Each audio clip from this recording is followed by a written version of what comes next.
Good morning to everyone. आज हम लोग क्लास स्टार्ट करने वाले हैं 12th क्लास का, जो बोर्ड एग्जामिनेशन 2024 में देने वाले हैं वैसे अभ्यर्थियों के लिए आज हम लोग क्लास पे डिस्कस करने वाले हैं।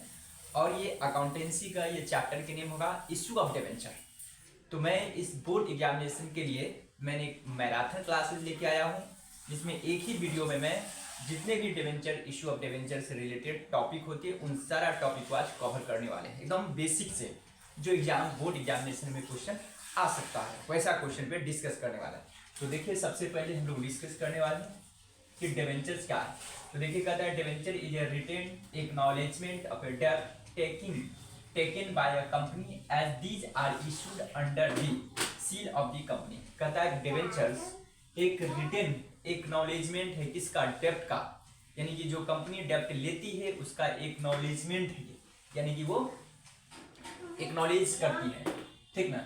और issue under the seal of the company, company के सील पे इशू की जाती है। According to Topham, debenture is a document given by a company as evidence of a डेब्ट टू द होल्डर।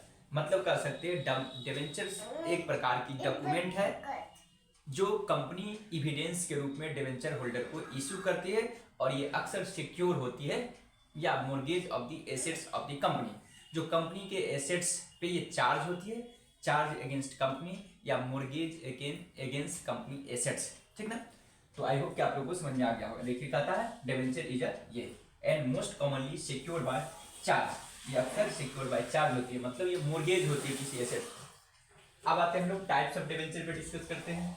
टाइप में देखिए, security point of view. Security point of view से debenture दो प्रकार की होती है, एक होती है सिंपल, नेट और अनसिक्योर्ड डिबेंचर। मतलब ये कि वैसा डिबेंचर जो कंपनी के एसेट्स के प्रति मोर्गेज नहीं होती है। मतलब ये कि कंपनी जब डिबेंचर को इशू करती है तो अपने एसेट्स के वो क्या करती है, मोर्गेज नहीं करवाती है, ठीक है। और कहता है सिक्योर डिबेंचर, मतलब वैसे डिबेंचर जब कंपनी इशू करती है तो अपने एसेट्स पे क्या करती है, वो मोर्गेज करवा लेती है कि अगर मैं डिबेंचर को रिपेमेंट नहीं करूंगा तो आप उस एसेट्स को बेच करके आप ले सकते हैं। उसको बुलाया जाता है सिक्योर डिबेंचर, यानी कि मोर्गेज रहता है, secure against the company assets. Redeemable debenture ये दो प्रकार की होती है, यानी कि tenure point of view, tenure मतलब अवधि के पॉइंट ऑफ व्यू से डिबेंचर को दो भागों में बांटा गया है। रिडीमेबल डिबेंचर, एक होता है इरिडीमेबल डिबेंचर। रिडीमेबल का मतलब शोधनीय ऋण पत्र, और इरिडीमेबल का मतलब होती है अशोधनीय ऋण पत्र। मतलब रिडीमेबल का मतलब होता है कि वैसा ऋण पत्र या डिबेंचर जो कंपनी एक निश्चित समय अवधि के बाद उस होल्डर को रीपेमेंट कर देगा। मतलब एक निश्चित समय अवधि के बाद उस ऋण पत्रधारी को भुगतान कर देगा, मतलब रीपेमेंट करेगा। इरिडीमेबल का मतलब कि डिबेंचर को भुगतान करने के लिए जिसमें अवधि मेंशन नहीं होती है उसको बोला जाता है रिडीमेबल डिबेंचर्स, इरिडीमेबल।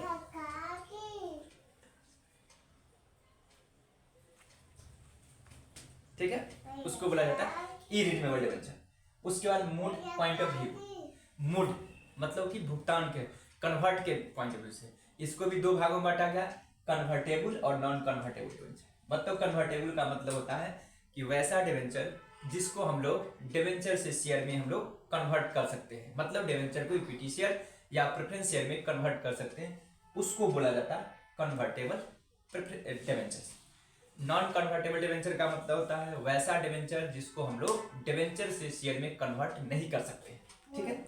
उसके बाद कहता है रजिस्ट्रेशन पॉइंट ऑफ व्यू से, तो एक होता है रजिस्टर्ड डिबेंचर या एक होता है बेरर डिबेंचर। रजिस्टर्ड डिबेंचर का मतलब होता है कि वैसा डिबेंचर जिस डिबेंचर को कंपनी के रजिस्टर में उसका नेम और एड्रेस मेंशन होती है उसको बोला जाता है रजिस्टर्ड डिबेंचर। बेरर डिबेंचर का मतलब होता है कि वैसा डिबेंचर जिसका कंपनी के बुक्स ऑफ अकाउंट में रजिस्टर्ड नहीं होती उसका नेम और एड्रेस को, जिसको डिलीवरी डिमांड पे मांगा जा सकता है। उसके बाद कूपन रेट के पॉइंट ऑफ व्यू से दो प्रकार की होती है, कूपन रेट ऑफ डिबेंचर, एक होता है zero coupon rate of debenture. देखिए, कूपन रेट के पॉइंट ऑफ व्यू से coupon rate of debenture, zero coupon rate. मतलब कूपन रेट का मतलब होता है कि वैसा डिबेंचर जिसका स्पेसिफिक एक रेट होती है इंटरेस्ट का, और जीरो कूपन रेट का मतलब होता है जिस डिबेंचर का इंटरेस्ट का रेट जिसमें जीरो होती है उसको बोला जाता है zero coupon rate of debenture. अब आगे हम लोग चलते हैं, शेयर्स और डिबेंचर में क्या डिफरेंस है उस पर हम लोग डिस्कस करेंगे।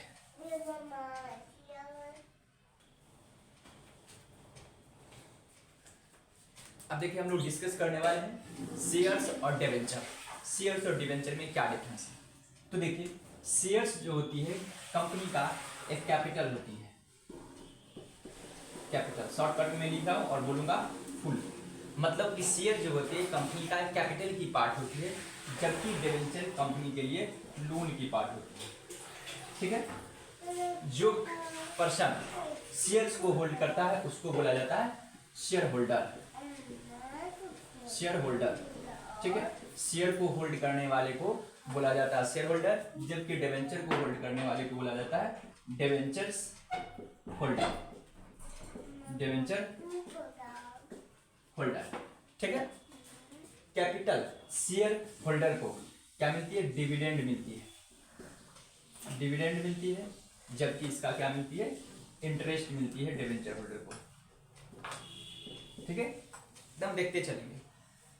शेयर जो होती है, जो कहा गया है companies act under section 53, under section 53 of company act 2013 के according no company issued shares at discount। समझ गए ना, कहता under section 53 of the companies act 2013 no company issued share at discount, मतलब कंपनी अपने शेयर्स को डिस्काउंट पे issue नहीं कर सकती है, जबकि company can issue at discount. ठीक है, मतलब कि कंपनी जो है अपने डिवेंचर को डिस्काउंट पे इशू कर सकती है। ठीक है, उसके बाद कहता है शेयर को हम लोग कन्वर्ट नहीं कर सकते, नो कन्वर्टेड इनटू डिवेंचर, मतलब कि शेयर को हम लोग डिवेंचर में कन्वर्ट नहीं कर सकते। ठीक ना, और डिवेंचर को क्या हो सकती है कंपनी, इसको लगा लो। उसके बाद कहता है debenture company can convert debentures, मतलब कंपनी जो है डिवेंचर्स को कन्वर्ट कर सकता है इनटू किस में, शेयर्स में। ठीक है, क्या समझे। शेयर्स जो है एक कंपनी का कैपिटल की पार्ट होती है, जबकि डिवेंचर्स क्या होती है, कंपनी का लोन की पार्ट होती है। शेयर्स जो होती है लेने वाले होल्ड करने वाले पर्सन को शेयर होल्डर बोला जाता है, जबकि ठीक है डिवेंचर्स को होल्ड करने वाले पर्सन को डिवेंचर्स होल्डर बोला जाता है। ठीक है, शेयर होल्डर को डिविडेंड मिलती है, जबकि डिवेंचर्स लेने वाले पर्सन को इंटरेस्ट मिलती है। ठीक है, उसके बाद कहता है कि शेयर को under section 53 of companies act 2013 के अकॉर्डिंग कोई भी कंपनी शेयर को अपने डिस्काउंट पे इशू नहीं कर सकती है, जबकि डिवेंचर को डिस्काउंट पे इशू किया जा सकता है। ठीक है, शेयर्स को हम लोग कन्वर्ट नहीं कर सकते डिवेंचर में, जबकि डिवेंचर्स को शेयर में कन्वर्ट कर सकते हैं। ठीक है, साथ ही साथ शेयर्स को जो डिविडेंड मिलती है वो फ्लेक्सिबल होती है, यदि कंपनीज को प्रॉफिट होगी तो डिविडेंड मिलेगी, अदरवाइज नहीं मिलेगी, जबकि डिवेंचर्स होल्डर को क्या है, प्रॉफिट हो या ना हो, weather profit made by company और नॉट, इंटरेस्ट जो होती है वो हमेशा उसको पे करनी पड़ेगी, क्योंकि फिक्स्ड रेट से इंटरेस्ट मिलती है। ठीक है, साथ ही साथ जो शेयर होल्डर को डिविडेंड मिलती है वो चार्ज अगेंस्ट पीएल अप्रोप्रिएशन होती है, जबकि डिवेंचर होल्डर को जो इंटरेस्ट मिलती है वो चार्ज अगेंस्ट प्रॉफिट होती है, मतलब प्रॉफिट एंड लॉस अकाउंट में शो की जाती है, जबकि शेयर होल्डर को जो डिविडेंड मिलती है उसको शो की जाती है profit and loss appropriation account में। ठीक है, शेयर दो प्रकार की होती है, इक्विटी और प्रेफरेंस शेयर, जबकि डिवेंचर्स की कई प्रकार होती है, जिसको हमने पहले स्टडीज कर चुके हैं। आगे फिर बढ़ते हैं हम लोग।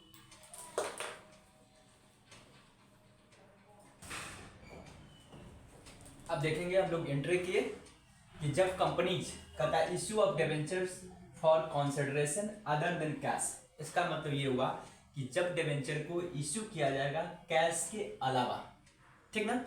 कब ये होती है? जब कोई कंपनी डिवेंचर्स इश्यू करती है for purchase of fix assets, तो उस कॉन्सेप्ट को हम लोग बोलते हैं issue of debenture for consideration other than cash.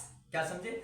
वो डिवेंचर कैश के रूप में नहीं, कैश के फॉर्म में नहीं इश्यू करके कोई फिक्स एसेट्स को परचेज करने के लिए जब इशूड की जाती है तो उसको बोला जाता है issue of debentures for consideration other than cash. तो उसके लिए देखिए क्या एंट्रीज होगा। ठीक है, कहता है फॉर परचेज ऑफ एसेट्स, तो यहाँ पे एसेट्स कंपनी के लिए आएगा, तो assets account debit to vendor account, क्योंकि वेंडर यहाँ पे देने वाला है, गिवर है, इसलिए उसको हम लोग क्रेडिट कर देंगे। ये हमेशा ध्यान रखेंगे क्योंकि एंट्रीज पूछती है एग्जाम में, कभी कभी ऑब्जेक्टिव क्वेश्चन आ जाती है।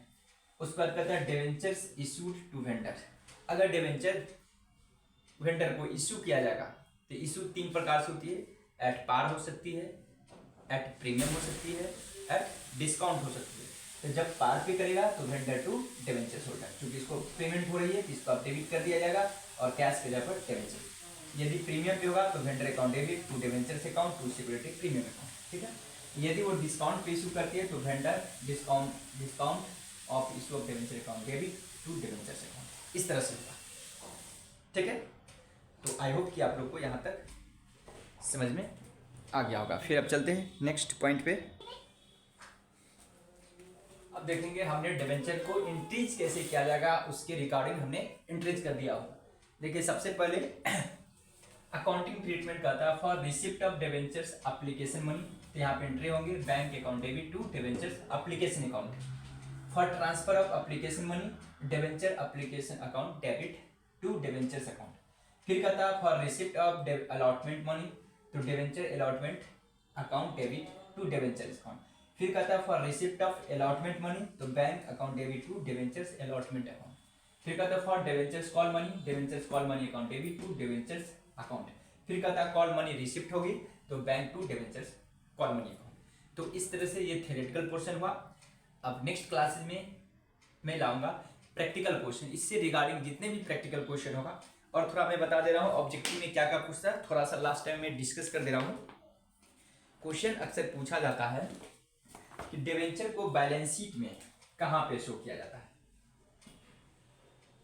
तो बैलेंस शीट की जब बात होगी तो डिवेंचर जो होती है, डिवेंचर को शो की जाती है बैलेंस शीट के किस साइड में, तो बोरोइंग के साइड में इसको शो किया जाता है। लॉन्ग टर्म बोरोइंग के हेडिंग में इसको शो की जाती है। सिक्योरिटी मनी जो होती है, सिक्योरिटी प्रीमियम